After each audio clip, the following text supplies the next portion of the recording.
और जिन बच्चों का स्कोर कम आ रहा है, अगर आपका स्कोर हम बात करें कि 450 आ रहा है या फिर 500 आ रहा है और आपका एम है कि मैं 550 में पहुंचूं या फिर 600 में पहुंचूं, तो आपको ये बैरियर क्रॉस करना है। तो आपको लगातार एफर्ट्स लगाते रहने होंगे। एक बार एफर्ट्स किया, दो बार एफर्ट्स किया, अगर आप अपने एफर्ट्स चालू रखोगे तो पक्का आप इस हर्डल को क्रॉस कर जाओगे। तो इसके लिए इम्पोर्टेंट क्या है कि आपको एफर्ट्स लगाते रहने हैं, रुकना नहीं है।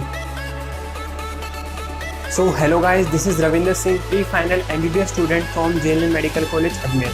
आज के इस वीडियो में हम उन मिस्टेक्स के बारे में बात करेंगे जो आपको आने वाले दिनों में अवॉइड करनी है। चीज़ें बहुत छोटी छोटी हैं, लेकिन छोटी छोटी चीज़ें ही मिलकर बहुत बड़ा इम्पैक्ट बनाती हैं। So without any further do, let's start this video.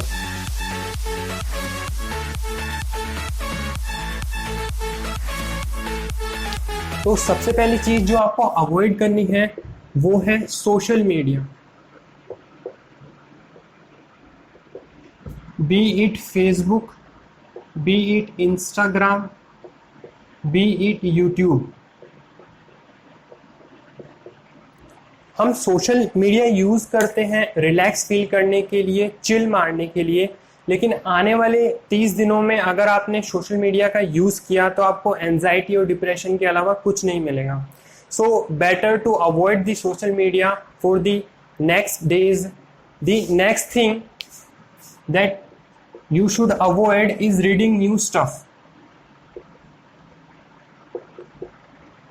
मतलब आपको वो चैप्टर्स अवॉइड करना है, रीड करना जो कि आपने अभी तक पढ़े ही नहीं है, जो टॉपिक्स आपने अभी तक देखे ही नहीं है।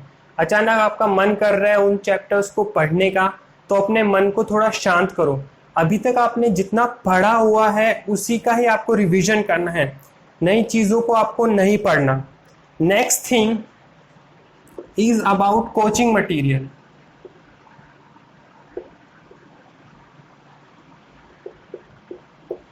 particularly if we talk about LN, क्योंकि मैंने LN से ही पढ़ाई की है, तो LN में अगर हम देखें तो बायोलॉजी सब्जेक्ट में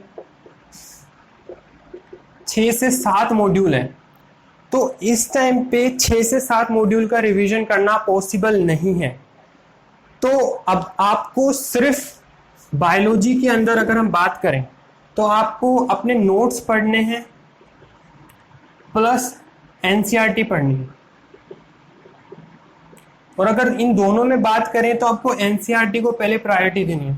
कुछ चैप्टर ऐसे होते हैं कि हमको पहले नोट्स में समझने होते हैं, फिर एनसीईआरटी पढ़ने से काम बनता है। तो उन चैप्टर्स में आप अपने हिसाब से मैनेज कर सकते हैं।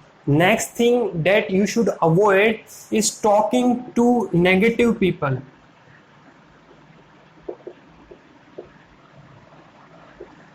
अब ये नेगेटिव पीपल है कौन? ये हमारे दोस्त हो सकते हैं, ये हमारे फैमिली मेंबर्स हो सकते हैं। अब हम कैसे पता करें कि सामने वाला नेगेटिव है? तो वो जो हमसे बात करता है तो वो डिप्रेसिव बात करेगा। जैसे कि आपसे क्वेश्चन पूछेगा कि क्या तेरा सिलेक्शन हो पाएगा इस साल, मतलब इस टाइप की क्वेश्चंस अगर कोई तुमको पूछता है तो ऐसे लोगों से बात करना बंद करो। मतलब 2 गज की दूरी बना लो, उनसे दूर रहो, उनसे, उसी में ही भलाई है आने वाले दिनों के लिए एटलीस्ट। अगली चीज की अगर हम बात करें तो कुछ बच्चे होंगे जिनका जो ग्रैंड टेस्ट में स्कोर कम आ रहा होगा और कुछ बच्चे ऐसे होंगे जिनमें ग्रैंड टेस्ट में उनका स्कोर ज्यादा आ रहा होगा। तो जिन बच्चों का ग्रैंड टेस्ट में स्कोर कम आ रहा है तो उनको सैड फील करने की जरूरत नहीं है, उदास होने की जरूरत बिल्कुल भी नहीं है। और जिन बच्चों का ज्यादा स्कोर आ रहा है उनको ओवर एक्साइटमेंट होने की जरूरत नहीं है, ओवर एक्साइटमेंट फील करने की जरूरत बिल्कुल भी नहीं है। जैसा आप पढ़ रहे हो, जैसा आपका पेस चल रहा है उसी पेस में चलना है। जिसके स्कोर ज्यादा आ रहा है ऐसा नहीं होना चाहिए कि आपके स्टडी में आप स्लो पढ़ जाओ, जैसे पढ़ रहे हो वैसे ही पढ़ते रहना है। और जिन बच्चों का स्कोर कम आ रहा है, अगर आपका स्कोर हम बात करें कि 450 आ रहा है या फिर 500 आ रहा है और आपका एम है कि मैं 550 में पहुंचूं या फिर 600 में पहुंचूं, तो आपको ये बैरियर क्रॉस करना है। तो आपको लगातार एफर्ट्स लगाते रहने होंगे। एक बार एफर्ट्स किया, दो बार एफर्ट्स किया, अगर आप अपने एफर्ट्स चालू रखोगे तो पक्का आप इस हर्डल को क्रॉस कर जाओगे। तो इसके लिए इंपॉर्टेंट क्या है कि आपको एफर्ट्स लगाते रहने हैं, रुकना नहीं है। अगली चीज है कि आपको अपनी स्लीप से कॉम्प्रोमाइज नहीं करना है। आपको एटलीस्ट 6 to 7 आवर्स की स्लीप लेनी है। आप अगर सोचो कि मैं कम सोने से वहां से टाइम बचा लूं और उसमें ज्यादा पढ़ाई हो पाएगी, तो ये आपकी थिंकिंग एकदम गलत है। रात की नींद आपको एटलीस्ट 6 to 7 आवर्स की कंप्लीट करनी है। अगर आप ऐसा नहीं करोगे तो दिन में आपको लेथार्जी फील होगी। इससे क्या होगा कि आप पढ़ोगे, पढ़ते टाइम आप फोकस नहीं कर पाओगे और पढ़ते टाइम नींद आएगी, तो जो पढ़ना ना पढ़ना एकदम बराबर हो जाएगा। अगली चीज है कि आपको 2 से 3 बजे के बीच में सोना नहीं है।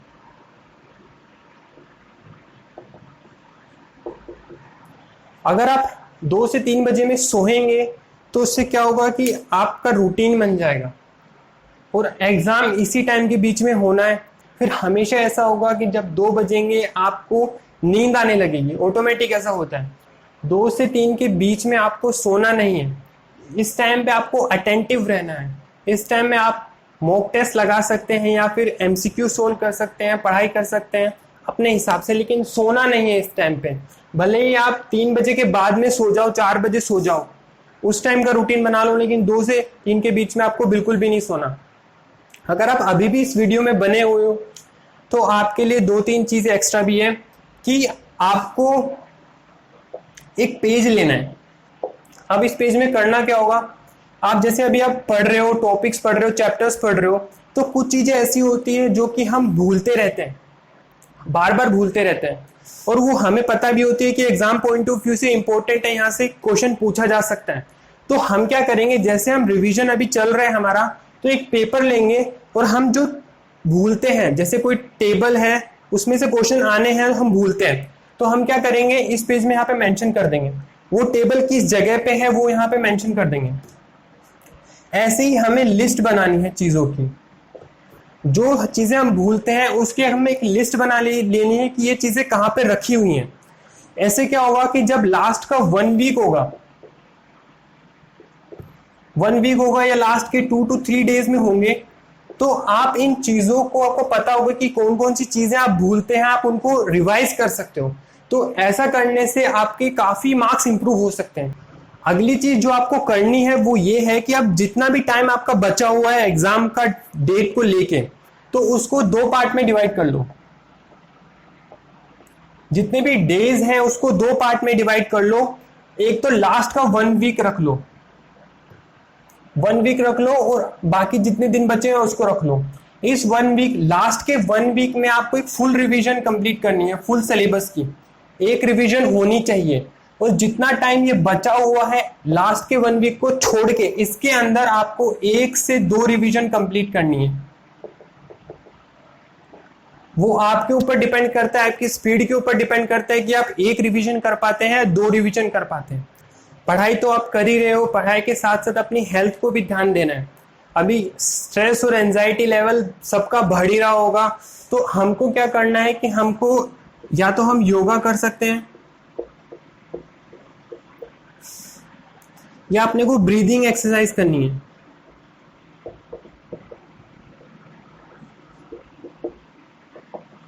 ये जो 2 चीजें काफी ज्यादा इफेक्टिव हैं, इससे हमारा स्ट्रेस लेवल भी कम होगा, हमको अच्छा फील होगा और हम पढ़ाई में भी कंसंट्रेट कर पाएंगे। एक बार फटाफट मैं सारी चीजों को समराइज कर देता हूँ।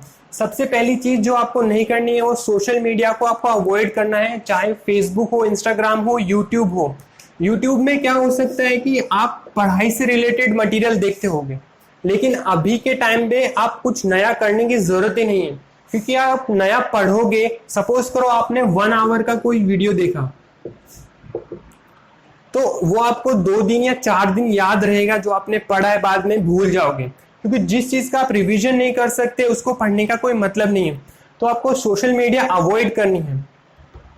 सेकंड थिंग है कि वही नई चीजें आपको बिल्कुल भी नहीं पढ़नी, जो पहले पढ़ा हुआ है उसी को ही पढ़ना है। अगली चीज है कि कोचिंग का मटेरियल अगर ज्यादा है, आप रिवाइज नहीं कर सकते, तो स्विच टू एनसीईआरटी।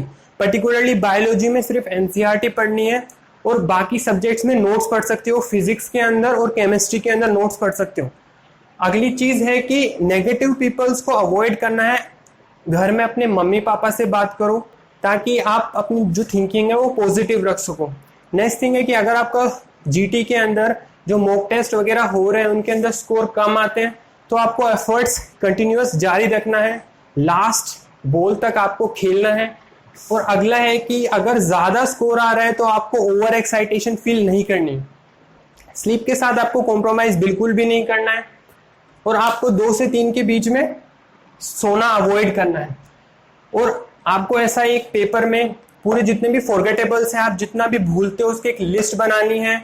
लास्ट के 1 वीक में आपको एक बार पूरा रिवाइज करना है, और उसके पहले जितना भी टाइम बचा हुआ है उसमें आपके 1 से 2 रिवीजन करनी है। और आपको एंजाइटी दूर करने के लिए आप योगा कर सकते हो, और ब्रीदिंग एक्सरसाइज बहुत ज़्यादा इफेक्टिव है। So that's all for this video. मुझे उम्मीद है आपको ये वीडियो अच्छा लगा होगा। इसको इम्प्लीमेंट करोगे तो आपको बहुत ज़्यादा फायदा होगा। अगर अच्छा लगा है तो लाइक करो और चैनल को सब्सक्राइब करो। तो मिलते हैं अगले वीडियो में। Take care, bye bye.